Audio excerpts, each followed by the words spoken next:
पण ते डबल झालं.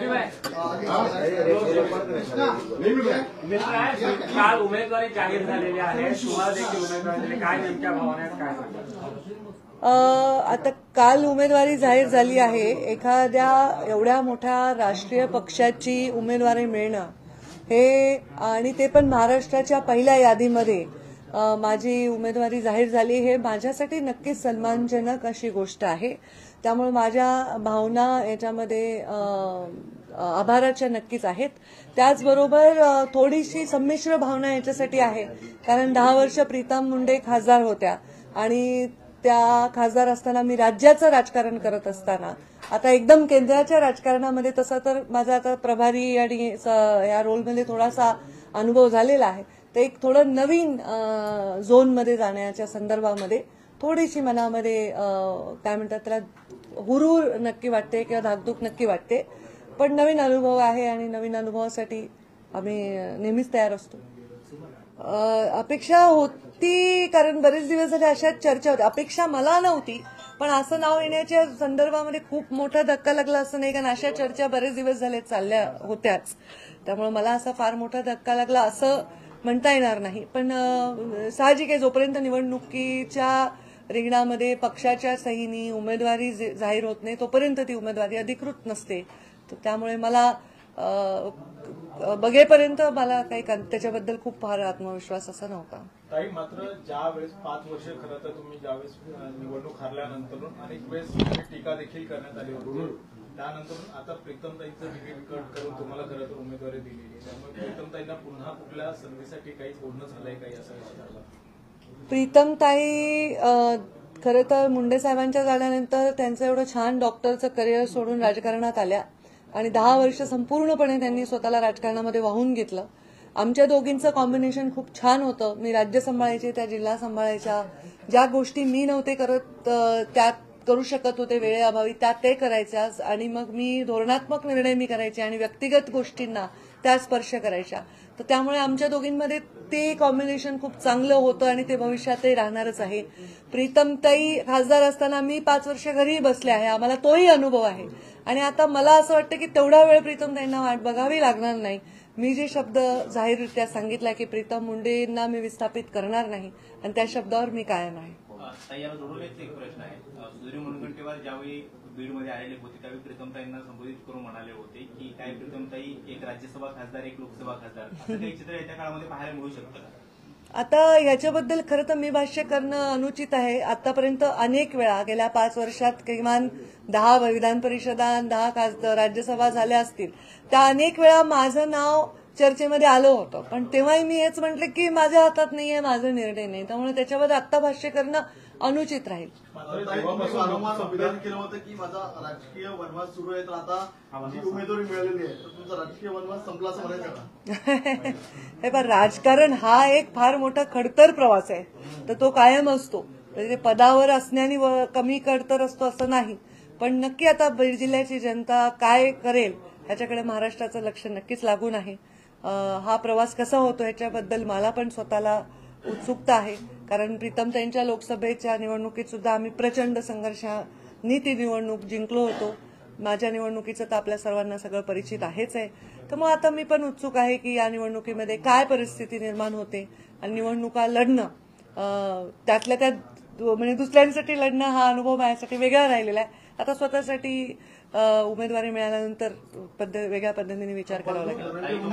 तुम्हाला भेटलेले होते, आता तुम्हाला उमेदवारी जाहीर झालेली आहे, पुन्हा मंत्र्यांची भेट तुम्ही घेणार आहात? हे पहा, धनंजय माझे बंधू धनंजय जिल्ह्याचे पालकमंत्री आणि त्यांचा पक्ष आणि भारतीय जनता पार्टीचा आमचा पक्ष यांची युती आहे राज्यामध्ये, आणि त्याच्यामुळे नॅचरली जिल्ह्यात आम्ही एकत्र आहोत. आमच्या युतीनंतर माझ्या मतदारसंघावर जे प्रश्नचिन्ह निर्माण झालं त्याच्यानंतर आता परत मला लोकसभा मिळाली, तर मला असं वाटतं की त्यांच्या येण्याने जेवढ्या मतांनी प्रीतमताई निवडून आल्या होत्या त्यापेक्षा अधिक मतांनी निवडून येण्यासाठी त्यांचं नक्कीच योगदान मिळेल. भरपूर संवाद आमचे संवाद आता खूप झाले जास्त. उमेदवारी मिळाल्यानंतर काही फोन आला का? किंवा तुमच्या उमेदवारी आम्ही रोज बोल- प्रयत्न केले होते का? आम्ही रोज बोलतो. ते पहा, ते भाजपच्या श्रेष्ठींची उमेदवारी आहे, त्यामुळे असं काही प्रश्नच चुकीचा आहे तुमचा. काही मात्र ज्या पण मन की बात काही झाली का? ते मन की बात तुम्हाला कशी सांगणार? नाही, भीती नव्हती. दोघींपैकी एक नाव येणं अपेक्षितच होतं. तुमचा योग्य तो मान सन्मान राखला गेला. मला असं वाटतं पक्षाने माझ्यावर जबाबदारी दिली आहे आणि जबाबदारीला सन्मान समजण्याच्या संस्कारात मी वाढलेली आहे. तर या जबाबदारीचा मी सन्मान म्हणून स्वीकार करतो. वेगळा आणि मोठा अनुभव राहिलेला आहे राज्याच्या राजकारणातला. आता तुम्हाला केंद्रात जावं लागणार आहे, तर लोकसभा निवडणुकीनंतर जो काही निकाल असतो त्यानंतर नाही, थँक्यू. पण राज्याचं राजकारण सोडून केंद्रात जाण्याची आताची भावना कशी आहे, म्हणजे काय वाटतं या सगळ्या? आता खूप प्रीमॅच्युअर आहे. काय वाटतं म्हणजे उरवर वाटते. नवीन नोकरीच्या इंटरव्ह्यूला जाताना जसं वाटतं, लग्नाच्या भोल्यावर चढताना जसं वाटतं, अगदी तसंच वाटतं. त्यात जोपर्यंत कुठली गोष्ट अधिकृत होत नाही त्याच्यावर भाष्य करणं आयोजित ते मी त्यांना प्रत्यक्ष भेटीत सल्ला देईन अशी अपेक्षा आहे, कारण जास्त ताकद वाढेल ना. कारण आम्ही जिल्ह्याची जेव्हा निवडणूक लढलो तेव्हाची परिस्थिती वेगळी आहे, विधानसभेत एकमेकांसमोर तेव्हा तिथली परिस्थिती वेगळी आहे. नक्कीच धनंजय मुंडेंच्या येण्यानंतर परळी विधानसभेमध्ये आम्हाला जास्तीचा त्रास होणार नाही. म्हणून तुमचं काम करतील विधानसभेत, तुम्ही त्यांना तसं सहकार्य करा परळी विधानसभेसाठी. जसं आता ते माझं करतील तसंच मी त्यांचं करेन. घ्या प्रीतम बोलला. आता लोकसभेवर जात आहेत, काय त्यांना तुम्ही सांगाल? जेव्हा उमेदवारी जाहीर झाली तुम्हाला माहित होतं का ताईंचं नाव जाहीर होणार आहे? का वेगळा धक्का होता की काही आश्चर्य वाटतं तुम्हाला? लोकसभेला ताई जात असताना मी त्यांना सांगण्याची काही आवश्यकता नाही, कारण माझं जरी लोकसभेचा 10 वर्षाचा अनुभव असला तरी ताईच माझ्या नेत्या आहेत. त्यामुळे नेत्यांना शिकवण्याचे दिवस अजून आलेले नाहीयेत. तर हा, जसं ताई म्हणाल्या तसं हा वेगळा प्लॅटफॉर्मवरतीचा अनुभव असणार आहे. तर त्यासाठी आम्ही सगळे जोराने तयारीला लागलो आहोत आणि खूप खूप वाट, ज्या गोष्टीची बीड जिल्हा अनेक वर्षांपासून बघतोय, गेल्या 5 वर्षापासून ज्याची वाट संपूर्ण जिल्ह्याने पाहिली, तो क्षण आलेला आहे. त्यामुळे आम्ही सगळे या निर्णयाने निश्चितच ताईंच्या पाठीशी भक्कम खरंच आवश्यकता नाहीये. मी मात्र त्यांचं मार्गदर्शन वेळोवेळी घेतलं. नेतृत्व असल्यामुळे त्यांना कोणाच्याही मार्गदर्शनाची काही गरज नाही. कारण राज्यसभा आणि लोकसभेचे मिळून 850 खासदार असतात. त्या खासदारांपैकी मी एक आहे. ताई राष्ट्रीय कार्यकारिणीच्या सदस्य राहिलेल्या आहेत. त्यामुळे तसं बघायला गेलं तर ताईंनी मोदींजींच्या जास्त जवळ काम केलं माझ्यापेक्षा. त्यामुळे तिथेही परत मला सांगण्यासारखं काही नाही. मॅक्झिमम तिला दिल्लीमध्ये कोणत्या रेस्टॉरंटमध्ये चांगलं जेवण मिळतं एवढं सांगू शकते. बाकी महिला आरक्षण, पत्रकारितेमध्ये सुद्धा निश्चितच मोदीजी पण नेहमी सांगतात की जेव्हा तुम्ही एखाद्या गोष्टीवरती फोकस करताय तेव्हा त्याच गोष्टीवरती लक्ष केंद्रित करणं. आता अर्जुनाप्रमाणे त्याला जसा माशाचा डोळा दिसत होता तसं आम्हाला आता फक्त बीडची लोकसभा दिसते. त्यामुळे पहिले टार्गेट बीड लोकसभा, बाकीच्या गोष्टी नंतर. आता काय झालंय की या 2009 मध्ये जेव्हा मुंडे साहेब लोकसभेला उभे राहिले होते तेव्हा पूर्ण बीड जिल्ह्यामध्ये एक उत्साह होता की डायरेक्ट मुंडे साहेबांना मतदान करायचं होतं. आता प्रीतमताई मागच्या वेळी उभ्या होत्या तेव्हा मी लोकांना आवाहन केलं की प्रीतमताई नाही, मी उभी आहे, किंवा माझ्या बहिणीला तुम्ही ओटीत घ्या वगैरे. आता लोकांमध्ये एक उत्साह आहे की आम्ही डायरेक्ट ताईंना म्हणजे मतदान करणार. हे एक आकर्षण आमच्या फॉलोअर्समध्ये नक्की आहे. आणि मला बाकीच्यांना काय वाटतं माहित नाही, पण मला नक्की मी म्हटलं की संमिश्र भावना आहे. कारण प्रीतमताई अत्यंत कष्टाने काम केलंय 10 वर्ष. पण माझ्यावर आता हे एक्स्ट्रा दायित्व राहणार आहे की त्यांचं काम, त्यांचा जास्तीत जास्त उपयोग पुढच्या काळामध्ये कसा राहील. बीजेपी ने 400 पार का नारा दिया और बीड से इस बार आप पर विश्वास जताया गया. देखिए, मुझ पर विश्वास जताया गया है या प्रीतम मुंडे पहले एमपी थी, उन पर विश्वास जताया था 2 बार. तो ये दोनों में कोई खास अंतर नहीं है. क्या सोचकर उन्होंने मुझ पर विश्वास जताया उस पर वो ज्यादा प्रकाश डाल सकते हैं.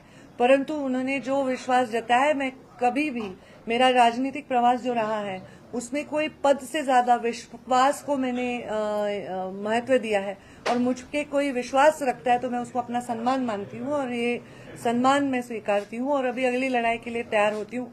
अभी 400 पार वगैरह के लिए तो बड़े नेता योगदान देंगे. अभी हम तो हमारे चुनाव में फोकस करेंगे पूरी तरह. लेकिन ऐसे लोकसभा से आपको उम्मीदवार बनाया गया जहाँ पर प्रतिनिधित्व जो है लोकसभा की आपकी बहन कर रही थी, उसके बाद इस तरीके का पार्टी की तरफ से ऐलान किया जाना, क्या ये आप एक्सपेक्टेड मान के चल रही थी? देखिए, ऐसा ऐलान होना एक्सपेक्टेड मान के चल रही थी, क्योंकि जो अलायंस महाराष्ट्र में हुए पिछले कुछ दिनों में, उसके बाद से एक प्रश्न चिन्ह खड़ा हुआ कि मेरा विधानसभा क्षेत्र अभी मेरे पास रहा नहीं। तो उसके बाद, और मैं राष्ट्रीय स्तर पर काम करती हूँ पिछले 5 साल से, तो उसके बाद एक ऐसी चर्चाएं थी कि ऐसा हो सकता है।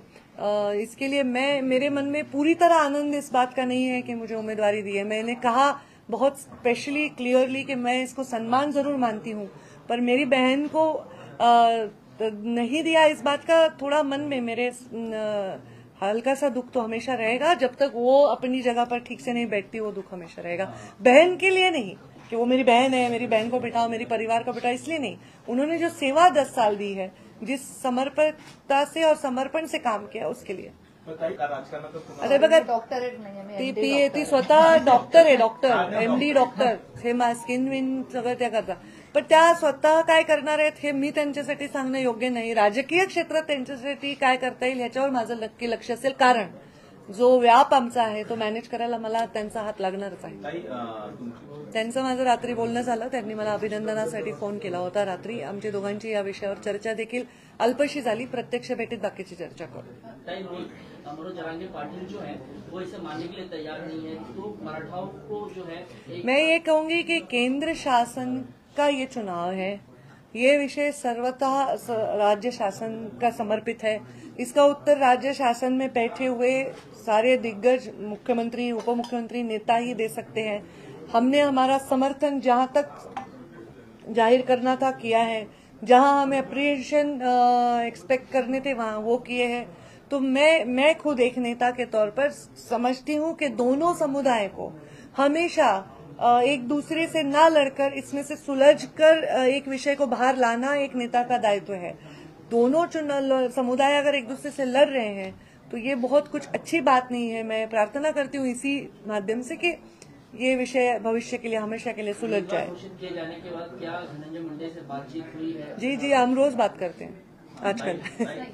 एक प्रश्न आहे, बीडच्या राजकारणात मराठा वोटर्स आणि ओबीसी वोटर्सचं तेवढंच महत्व राहिलेलं आहे, आणि सध्याचं राजकारण म्हणजे राज्याच्या राजकारणामध्ये मराठा आंदोलन असेल किंवा ओबीसी आरक्षणाचा जो काही मुद्दा आहे, दोन्ही महत्वाचे मुद्दे भेटलेले आहेत। लोकसभेच्या निवडणुकीत नव्हे तर माझ्या राजकीय जीवनामध्ये सर्व समाजांना सोबत घेऊन काम केलेलं आहे। माझ्या पालकमंत्री पदाच्या काळामध्ये ज्या बूथवर मला 20 मतं पडली, त्यांना पण मी तेवढाच निधी दिलाय ज्या बूथवर मला 20 मतं कमी पडली आहेत।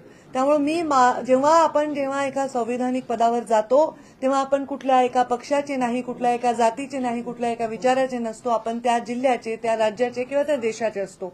त्यामुळे अशा प्रकारचा बायस विकास करावा असा मुंडे साहेबांनी माझ्यावर कधी संस्कार केलेले नाहीत। मी माझ्या बीड जिल्ह्यामध्ये सर्व समाजांना एकत्र घेऊन चाललेली आहे। आरक्षणाच्या भूमिकेमध्ये माझ्या सगळ्यात बॅलन्स भूमिका राज्यामध्ये मी घेतलेली आहे। दोन समुदायांना एकमेकांच्या वर भांडायला लावणं हे मला कदापिही पसंत नाही। नेहमी मला असं वाटतं की समुदायांमध्ये मित्रता, सौहार्द राहूनच मार्ग निघाला पाहिजे। माझ्या भूमिकेचा सर्व समाज नक्कीच चांगला सन्मान करतील हा मला पूर्ण विश्वास आहे।